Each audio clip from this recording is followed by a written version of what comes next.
మోసపోళ్ళు. ఆ 5 జిల్లాల్లో ఎన్టీ రామారావు కంటే మహా గొప్ప నాయకుడు రంగా గారు.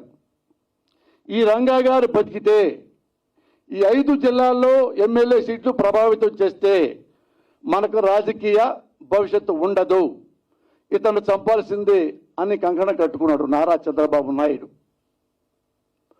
అప్పటి నుంచి ఆ ప్రభుత్వ యంత్రాంగం కానీ పెద్దలు కానీ మరొకరు కానీ రంగా గారిని ఎంత హింసించారో జర్నలిస్టు అందరికీ తెలుసు. ఆయన ఇంట్లోంచి బయటికి కారులో వెళ్తుంటే ఎమ్మటే కారు ఆపటం, కారులో చిన్న కర్ర ముక్క దొరికినా కానీ ఎమ్మటే పోలీస్ స్టేషన్ తీసుకెళ్ళటం, వెంటనే సబ్ జైలుకు తీసుకెళ్ళటం, ఇలా ఎలా ఎలా మొత్తం అతను ఇక నేను ఎందుకు బతుకున్నాను రా, ఆత్మహత్య చేసుకోవాలి అన్నంతగా హింసించారు. ఒక స్టేజ్లో తెలిసిపోయింది రంగా గారికి, నన్ను డెఫినెట్గా చంపేస్తారు. ఆయన రెస్పెక్ట్గా ఎన్టీ రామారావు గారికి లెటర్ రాశాడు. ముఖ్యమంత్రి రామారావు గారు, ముఖ్యమంత్రి గారు నాకు ప్రాణ భయం ఉంది, నన్ను చంపడానికి ప్రయత్నిస్తున్నారు, అది మీకు తెలుసు, నాకు రక్షణ కల్పించండి, నాకు సెక్యూరిటీ ఇవ్వండి. ఇది తెలిసిన చంద్రబాబు నాయుడు రామారావు గారి ద్వారా రంగాకి సెక్యూరిటీ ఇప్పించడానికి ఇష్టపడక దాన్ని పక్కన పడేశాడు. కొన్నాళ్ళు చూశాడు, మళ్ళీ లెటర్ రాశాడు హోమ్ మినిస్టర్కి, ఎవరు కోడెల శివప్రసాద్ గారికి. ఆయన పొరపాటును కూడా రెస్పాండ్ అవ్వాల బికాజ్ ఆఫ్ చంద్రబాబు నాయుడు. మళ్ళీ వెయిట్ చేశాడు. ఇక ఆంధ్రప్రదేశ్ ప్రభుత్వం ద్వారా ఒక్క ఎమ్మెల్యే నాకు ప్రాణ రక్షణ కావాలి అంటే ఎవరి ప్రభుత్వాన్ని ఆ ప్రభుత్వాన్ని ఎప్పుడు మనం చూసాం. ఆయన ధైర్యంగా కేంద్రానికి లెటర్ రాశాడు రాజీవ్ గాంధీ గారికి, అప్పుడు ఆయన ప్రధానమంత్రి.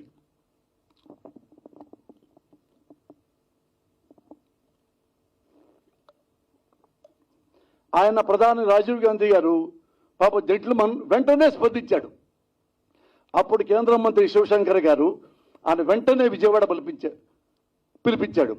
ఎందుకు ఏమైంది మన ఎమ్మెల్యేకి, ఆ రంగా గారికి వెంటనే వెళ్ళండి, అన్ని చూడండి అంటే ఆయన ఢిల్లీ నుంచి శివశంకర్ గారు విజయవాడ వచ్చారు. రంగా గారిని కలిశారు, భరోసా ఇచ్చారు, మేమున్నాం, పార్టీ ఉంది, ప్రభుత్వం ఉంది, కేంద్రం ఉంది, నేను చూస్తా 24 గంటల్లో అని 24 గంటల్లో వెళ్ళే పరిస్థితులు ఉంటే ఇది తెలిసిన చంద్రబాబు ఇంటెలిజెన్స్ ద్వారా వీడు బతుకుంటే మనకి రాజకీయ భవిష్యత్తు లేదు. అదే రోజు రోడ్డు మీద నరికి చంపించాడు చంద్రబాబు నాయుడు రంగా గారిని. ఆ రోజుల్లో కాపుల్లో ఏ ఒక్క మనిషి కూడా కన్నీళ్లు పెట్టని వాళ్ళు లేడు, ప్రజల్లో ఏ ఒక్కరు కూడా అన్నం ముట్టిన వాళ్ళు లేరు. అంతగా ప్రేమించేవాళ్ళు అప్పట్లో రంగా గారిని. ఎలా చంపారంటే అల్లూరి సీతారామరాజును ఎలా పిరికి పందల్లా చంపారో అలా చంపారు. అది 87, 88 నేపథ్యం. ఇప్పుడు ఈ కాపు సోదరులు అనుకునే వాళ్ళంటే ఇప్పుడు కూడా మా రంగన్న ఉంటే ఇప్పుడు 100% ముఖ్యమంత్రి అయ్యేవాడు అని అనుకుంటున్న తరుణంలో ఓ తెరపైకి పవన్ కళ్యాణ్ వచ్చాడు. నేనున్నాను అన్నాడు. కాపు సోదరుల దగ్గరికి వెళ్ళాడు. నేను పార్టీ పెట్టాను అన్నాడు. నేను ముఖ్యమంత్రిని అవుతాను అన్నాడు. మీ అందరూ నాకు అండగా ఉంటే అన్నాడు అని చంద్రబాబు నాయుడిని, బాలకృష్ణని, నారా లోకేష్ బాబుని, పవన్ కళ్యాణ్ తిట్టిళ్ళం పచ్చి బూతులు తిట్టాడు చంద్రబాబుని.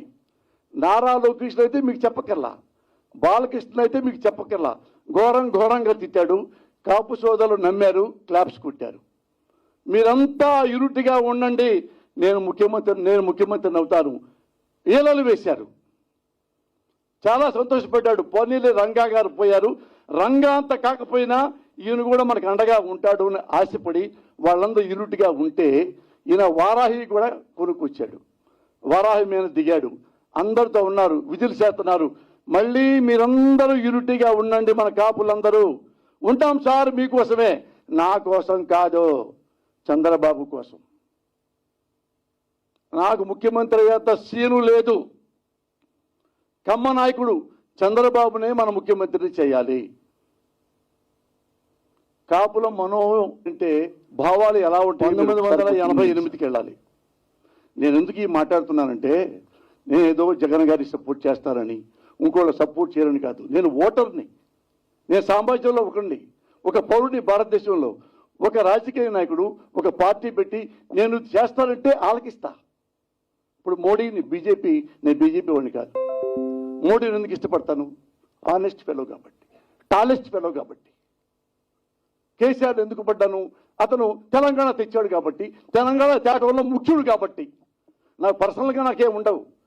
ఎందుకు జగన్ గారిని సపోర్ట్ చేస్తానంటే ఒక ఓటర్గా నేను ఎప్పుడు ఏ పార్టీలో సభ్యుడిని కాదు ఈ రోజు వరకు. For your kind information. ఎందుకు ఉన్నాళ్ళలో ఈయన బెస్ట్. 13 ఏళ్ళు చూస్తున్నా, 14 ఏళ్ళు నుంచి జగన్ గారిని. ఉన్నాళ్ళలో బెస్ట్, అందుకే ఆయనకి నేను సపోర్ట్ చేస్తున్నా. అలాగే ఈ పవన్ కళ్యాణ్ కూడా అలాగే ప్రజల కోసం, ముఖ్యంగా కాపుల కోసం అండగా ఉంటాడనుకున్నా. ఏ రోజైతే రోడ్డు మీదకి వచ్చి ఎవరైతే ఏ చంద్రబాబుని బూతులు తిట్టాడో అదే చంద్రబాబుని దేవుడని, కమ్మ కులస్తుడు, అతనికే ముఖ్యమంత్రి అర్హత ఉంది, ఆయనకే ఓట్లేని మన కాపులంతా. ఎందుకు వేయాలి మొత్తం కాపులంతా? రంగా గారిని చంపించినందుక? అవినీతి పరుడైనందుక? దేనికో చెప్పండి అంటే అడగొద్దు, సలహాలు అడగొద్దు అన్నాను. సలహాలు అడిగారంటే, నాతో ఇట్లా ప్రశ్నించారంటే మీరు వైసీపీ గూఢాచారం అని అనుకోవాల్సి వస్తుంది అని ఒక మాట మాట్లాడతాడు. వాళ్ళు అన్నారు, ఏమండి అతను పబ్లిక్గా మన రంగాన్ని ముక్కలుగా చెప్పేస్తే అతనికి ఎలా మేము ఓటేస్తాం? ఆయనకే ఓటేయాలి. రంగాన్ని చంపినేస్తారే, ఆయనకే ఓటేయాలి. కమ్మడికే ఓటేయాలి. కమ్మడే ముఖ్యమంత్రి కావాలి. మరి మా కాపుల్లో లేరా ముఖ్యమంత్రి అయ్యేవాళ్ళు? కాపులు ఎంతమంది చదువుకున్నారు? ఎంత లెజెండ్స్ ఉన్నారు? ఎంత లెక్చరర్స్, ప్రొఫెసర్స్, ఇండస్ట్రియలిస్టులు, ఐఏఎస్లు, ఐపీఎస్లు, హానెస్ట్ ఫెలోస్, కాపుల కోసం ప్రాణం ఇచ్చే నాయకులు ఎంతమంది లేరు? నీ చేత కాదు, నువ్వు చేయనన్నావు, ఇంకో కాపు కులాన్ని పెట్టావు, ఇంకో కాపు సోదరులు పెట్టావు ముఖ్యమంత్రి క్యాండిడేట్గా. నువ్వు చంద్రబాబుకు తిట్టి అప్పుడు క్లాప్స్ కొట్టించి నువ్వే మళ్ళీ చంద్రబాబు క్లాప్స్ కొట్టమంటావు? ఏమండి రంగా మీకు కాపరేటివ్ ఫీలింగ్ లేదా?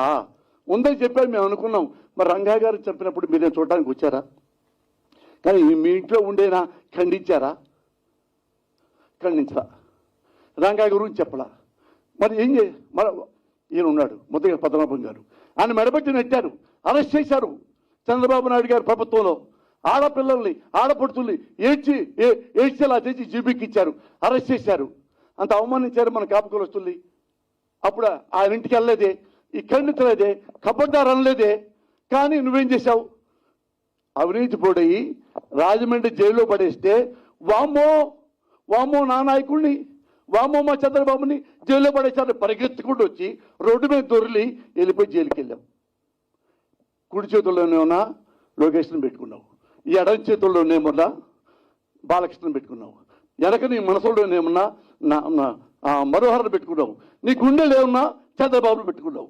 అక్కడ జైల్లోకి వచ్చి అంత బిల్డప్గా మాట్లాడి ఆయన లేకపోతే నేను బతకలేను చంద్రబాబు లేకపోతే అన్నవాడివి కాపులు ఎందుకు రెచ్చగొట్టావు? ఎందుకు దుర్మార్గంగా మళ్ళా వచ్చిచ్చావు?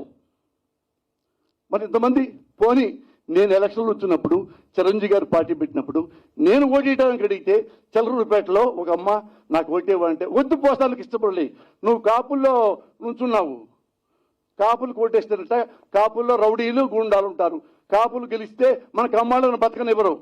తల్లి సాక్షిగా, నా బిడ్డ సాక్షిగా ఇదే వరడు ఒక తల్లి చెప్పింది అందరం చిలకలూరుపేటలో. కాపు కులస్తులు చాలామంది నేను అనుకున్నారు, వాళ్ళు పళ్ళు బిగబెట్టుకొని కాపుగా నేను వద్దురయ్య వరొద్దు ఆ తల్లిని అని పక్కన. ఇది నీకు తెలుసు కదా. కాపుల్ని రౌడీలు అన్నాడు చంద్రబాబు, కాపుల్ని గుండాలన్నాడు. మరి ఎందుకు ఓటేయాలి? వేయాల్సిందే. కాపులు గుండాలన్నా అనుకుంటున్నా కానీ చంద్రబాబుకే వేయాలంతే. అడగదు, నో క్వశ్చన్. సలహా అడగదు, కబడ్దార్. ఇది ఎక్కడ పాలిటిక్స్? ఇది ఎక్కడ రాజకీయం? అంటే నాకు డౌట్ వస్తుంది చాలామందికి. ఎందుకంటే ఈయన ఎంత ఇష్టపడుతున్నాడంటే, సడన్గా ఎంత ఇష్టపడుతున్నాడంటే, నేను కమ్మకలంలో పుడితే బాగుండేది అని ఫీల్ అవుతున్నావా? నేను కాపు కులంలో ఎందుకు పుట్టాను అని ఫీల్ అవుతున్నావా? ఎందుకు నువ్వు కాపులు పనికిరారు ముఖ్యమంత్రికి, చంద్రబాబే పనికొస్తాడు, రంగాన్ని చంపిన వాడే ముఖ్యమంత్రి అయితే బాగుంటుంది, ముద్రగడ పద్మనాభం అని అవమానించినా సరే ఆ కమ్మ కులస్తుడు, కమ్మ నాయకుడు చంద్రబాబే అర్హుడు ముఖ్యమంత్రి. కాపుల్ని గుండాలంటే, కాపుల్ని అరెస్ట్ చేస్తే, కాపుల్ని చంద్రబాబుపేటలో తిట్టి తిట్టి తిట్టి కమ్మాళ్ళ మనసులో విషయం నింపి చిరంజీవిని ఓడించావే. ఎలా నువ్వు మీ అన్నయ్యని తిట్టిన వాడే మళ్ళీ నాయకుడు, ఆ చంద్రబాబు నాయుడే, అతనే మళ్ళీ ముఖ్యమంత్రి అవ్వాలి. ఇంకెవరికి? నువ్వు కూడా అవ్వ ముఖ్యమంత్రి, నేను కూడా అవ్వను, బాబే అవ్వాలి. ఇలాంటి రాజకీయ నాయకుడిని ఎప్పుడైనా చూశారా? నేను అందుకే కాపు కులస్తున్నట్టు అడుగుతున్నా, సార్ మీలో ఎంతమంది రంగాన్ని చూశారో నాకు తెలియదు. ఇప్పుడు 40 ఏళ్ల వయసు ఉన్న వాళ్ళు ఎవరు చూసి ఉండరు. నాకు 81 నుంచి రంగా శిష్యుడిని, పోసాని కృష్ణమురళి నన్ను నాగార్జున యూనివర్సిటీలో స్టూడెంట్స్ యూనియన్గా జనరల్ సెక్రటరీగా నన్ను గెలిపించాడు రంగా గారు. అప్పుడు విజయవాడ ఊరంతా ఊరేగించాడు రంగా గారు నన్ను, కమ్మవాడిని. మా కమ్మవాళ్ళు అన్నారు, రే నువ్వు వాడికి వెళ్తున్నావు విజయవాడలో, ఆయన నిన్ను యూఏ పార్టీలో ఉండమంటాడు, ఆయన అందులో గెలుచుకుంటాడు. రంగా ఆ టైపు కాదురా, అతను కాపే, మన కమ్మే, మన పడపోవచ్చు. నాకు ఇష్టం. వెళ్ళాను, బత్తు తిప్పాడు, నాకు అన్నం పెట్టించాడు, నా పక్కన కుర్రాళ్ళకి అన్నం పెట్టించారు. నన్ను అడగల మన పార్టీలో చేరారు, యుఏలో యుఎస్లో కాదు. అంత గొప్ప రంగా నాకు బాగా తెలుసు. ఆయన అంటే నాకు ప్రాణం. మా కుటుంబ సభ్యులు ఎందుకు చెప్తున్నానంటే, నా భార్య తమ్ముడు పెళ్ళైతే పెళ్లి కార్డు కోసం రంగా గారింటికి వెళ్ళింది నా భార్య తమ్ముడు. రంగా గారు ఎంతో ఆప్యాయతం, రతన్ కుమారి ఇదిగో చావా అమ్మాయి వచ్చింది, చావా గారి అమ్మాయి వచ్చింది, అంతా బిడ్డల్లా చూశారు నన్ను, మా కుటుంబ సభ్యుల్ని. అతనికి కమ్మకులంలో పుట్టాడు, కమ్మను కాపు కులంలో పుట్టాడు, కాపును ప్రేమిస్తాడు. కానీ అన్ని కులాల వాళ్ళ దగ్గర పనిచేస్తారు, అన్ని కులాల వాళ్ళ దగ్గర అనుచరులుగా ఉంటారు, సహచరులుగా ఉంటారు. కొంతమంది చంద్రబాబు దగ్గర అనుచరులు ఉంటారు, డబ్బులు ఇస్తే పనిచేసేవాళ్ళు. ఈయన దగ్గర సహచరులు ఉంటారు, ప్రాణం ఇచ్చేవాళ్ళు. That is Ranga. అలా రంగాన్ని మీరు నిజంగా ప్రేమిస్తే ఏ ఒక్క కాపు సోదరుడైనా, ఏ ఒక్క కాపు సోదరి అయినా సరే చంద్రబాబు అనేవాడికి ఓటేయకండి, టీడీపీకి ఓటేయకండి, సైకిల్ గుర్తుకు ఓటేయకండి. ఎవరైనా ఈ పవన్ కళ్యాణ్ మాటలు నమ్మి మీరు ఒక్క ఓటైనా సైకిల్కి వేస్తే స్వర్గంలో ఉన్న రంగా గారికి ఆత్మ క్షోభిస్తుంది. మీరు ఆ ఓటు వెయ్యకపోవటమే రంగా గారికి ఇచ్చే గొప్ప నివాళి. జోహార్ రంగా. Thank you.